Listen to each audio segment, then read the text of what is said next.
கடலூர் மாவட்டம் மந்தாரக்குப்பத்தில் இருந்து டவுன்ஷிப் வரை செல்லும் சாலையை மூடிய என்எல்சி நிர்வாகத்தை கண்டித்து கிராம மக்கள் சாலையிலேயே உணவு சமைக்கும் போராட்டத்தில் ஈடுபட்டனர். மந்தாரக்குப்பத்தில் இருந்து டவுன்ஷிப் செல்லும் சாலைக்கு இடையில் உள்ள அண்ணாநகர், ஆட்டோ கேட், தண்டவாளங்குப்பம் ஆகிய பகுதிகளில் ஆயிரக்கணக்கான மக்கள் வசிக்கின்றனர்.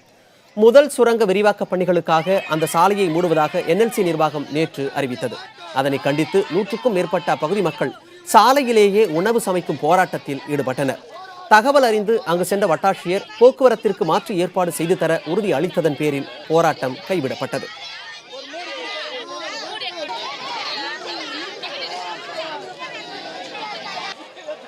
சின்ன குழந்தைங்கள்ல இருந்து 12வது படிக்கிற பள்ளிங்க வரைக்கும் ஸ்கூல் பசங்க எல்லாமே ரோட்ல தான் உட்காந்துருக்காங்க.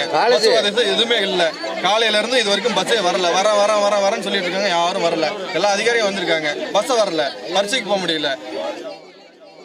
50 வருஷமா நாங்கள் குடியிருக்கிறோம். கிட்டத்தட்ட 4 வருஷமா இந்த பக்கம் எந்த ஒரு இதுவுமே கிடையாது.